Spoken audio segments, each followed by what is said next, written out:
आज से शुरू हो गया। ये सत्र कई मायने में खास होने वाला है। सबसे पहले तो इस सत्र में सभी सांसदों का शपथ ग्रहण हो रहा है। प्रोटेम स्पीकर भर्तृहरि महताब सभी सांसदों को शपथ दिला रहे हैं। सभी सांसदों के शपथ के बाद स्पीकर पद का चुनाव होगा और फिर राष्ट्रपति 27 जून को संसद के दोनों सदनों की संयुक्त बैठक को संबोधित करेंगी। इसके बाद राष्ट्रपति के अभिभाषण पर धन्यवाद प्रस्ताव पर 28 जून को बहस शुरू होगी। प्रधानमंत्री नरेंद्र मोदी 2 या 3 जुलाई को बहस का जवाब देंगे। 3 जुलाई तक ये सत्र चलने वाला है। प्रधानमंत्री नरेंद्र मोदी ने सांसद के रूप में शपथ ले ली है। नरेंद्र मोदी का लोकसभा सदस्य के रूप में यह तीसरा कार्यकाल है। वाराणसी सीट से लगातार तीसरी बार जीतकर प्रधानमंत्री नरेंद्र मोदी सदन पहुंचे हैं। मैं नरेंद्र दामोदर दास मोदी जो लोकसभा का सदस्य निर्वाचित हुआ हूं, ईश्वर की शपथ लेता हूं कि मैं विधि द्वारा स्थापित भारत के संविधान के प्रति सच्ची श्रद्धा और निष्ठा रखूंगा।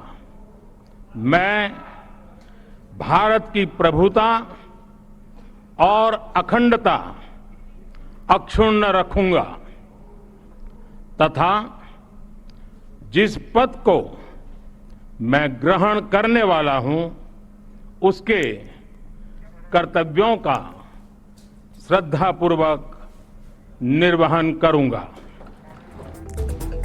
तो पीएम मोदी ने सांसद के रूप में शपथ ली और उसके बाद प्रोटेम स्पीकर भर्तृहरि महताब ने केंद्रीय मंत्री राजनाथ सिंह, अमित शाह, नितिन गडकरी, शिवराज सिंह चौहान को शपथ दिलाई। केंद्रीय मंत्रियों के शपथ के बाद नए सांसदों को शपथ दिलाई जा रही है।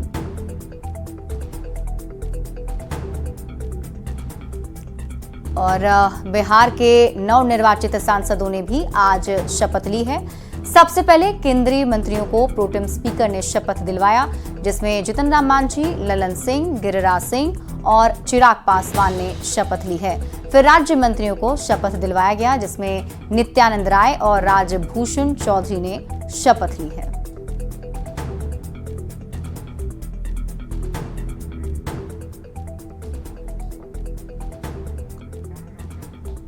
तो लोकसभा सत्र की शुरुआत से पहले प्रधानमंत्री नरेंद्र मोदी ने देश को संबोधित किया और इस दौरान उन्होंने कहा कि 18वीं लोकसभा नए संकल्पों के साथ काम करेगी। पीएम मोदी ने कहा कि ये नई उमंग, नए उत्साह और नई गति को प्राप्त करने का अवसर है। विश्व का सबसे बड़ा चुनाव बहुत ही शानदार और गौरवमय तरीके से संपन्न हुआ है।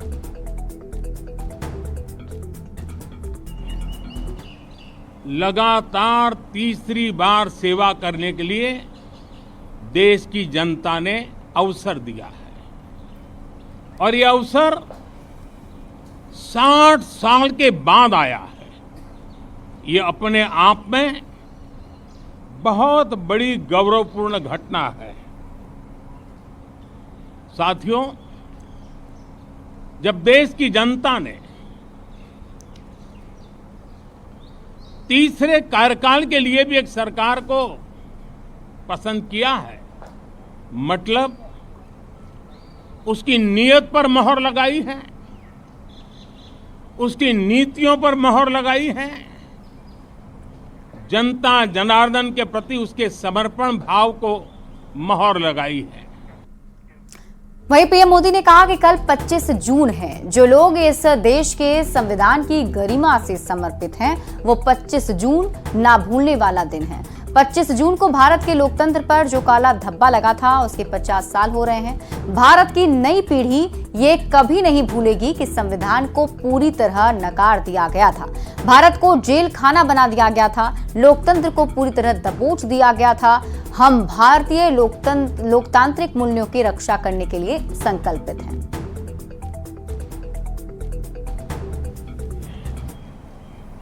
कल 25 जून है। जो लोग इस देश के संविधान की गरिमा से समर्पित हैं, जो लोग भारत की लोकतांत्रिक परंपराओं पे निष्ठा रखते हैं, उनके लिए 25 जून न भूलने वाला दिवस है। कल 25 जून को भारत के लोकतंत्र में जो काला धब्बा लगा था, उसके 50 वर्ष हो रहे हैं। भारत की नई पीढ़ी इस बात को कभी नहीं भूलेगी कि भारत के संविधान को पूरी तरह नकार दिया गया था, संविधान के लीरे लीरा उड़ा दिए गए थे, देश को जेल खाना बना दिया गया था, लोकतंत्र को पूरी तरह दबोच दिया गया था। बढ़ते आगे, बिहार के शिवहर से सांसद लवली आनंद ने शिवहर की जनता का धन्यवाद किया है। उन्होंने कहा, शिवहर की जनता का धन्यवाद, 30 साल बाद मुझे फिर से ये मौका मिला है। साथ ही प्रोटेम स्पीकर को लेकर हो रहे विवाद को लेकर कहा कि ये बेवजह का विवाद है, विपक्ष के पास कोई मुद्दा नहीं है, इसलिए ये सब मुद्दा उठा रहे हैं। का भरोसा प्यार मिला है, पार्टी का मिला है, ये जिस तरह से भरोसा करके और शिवहर की महान जनता ने हमें जिताया है, तो 30 साल बाद मेरी पुनरावृत्ति हो रही है, अच्छा लग रहा है। अब देखिए कि क्या क्या है इसमें, तो बेमतलब का है, विपक्ष का विवाद, उनके पास कोई मुद्दा नहीं है, कुछ नहीं है, तो यही सब होगा। वहीं बीजेपी सांसद राजीव प्रताप रूडी ने सारण के लोगों को धन्यवाद दिया। साथ ही प्रोटेम स्पीकर को लेकर उन्होंने कहा कि ये कोई भी मुद्दा नहीं है, विपक्ष सिर्फ विवाद के लिए विवाद कर रहा है। सांसद राजीव प्रताप रूडी, उनसे हम बात करते हैं। सर, जिस तरह से आज जो है संसद का पहला दिन है, सर आज आप लोग शपथ लेंगे, सर कैसे देखते हैं सर इसे? देखिए, आज एक बहुत 18वीं लोकसभा के लिए एक बहुत ही महत्वपूर्ण दिन है। 543 सांसद आज शपथ लेंगे और स्वाभाविक तौर से कॉन्स्टिट्यूशन में, संविधान में दिया गया है कि हम राष्ट्रपति प्रोटेम स्पीकर नियुक्त करेंगे और प्रोटेम स्पीकर नियुक्त होने के पश्चात सबका शपथ होगा। तो ये संवैधानिक प्रक्रिया है, इसमें किसी को क्या आपत्ति होनी चाहिए। लेकिन सर, अगर आप जो प्रोटेम स्पीकर की बात कर रहे हैं, विपक्षी पार्टियां जो है वो परंपरा का हवाला दे रही है और कह रही है कि प्रोटेम स्पीकर को नियुक्त करने में परंपरा का पालन नहीं किया गया। पता नहीं किस परंपरा की सीनियरिटी होती है, और मुझे लगता है कि 9वीं बार के संभवतः भर्तृहरि महताब सांसद हैं, तो इसमें प्रक्रिया में क्या कमी हुई है और कौन सा ऐसा प्रस्ताव है जिसके सामने भर्तृहरि महताब कम है। तो मैं समझता हूं कि ये प्रक्रिया है अगले 2 दिनों की, और विपक्ष को विपक्ष का भूमिका निभाने की अपनी वो रोल निभाना चाहते हैं, इसलिए उन्होंने आपत्ति जाहिर की है और वो सब लोग शपथ उन्हीं से लेंगे, ऐसा माना जाता है। कैप्टन सोनू मंडल के साथ विनीत कुमार, न्यूज़ 18 दिल्ली। और फिलहाल इस बुलेटिन में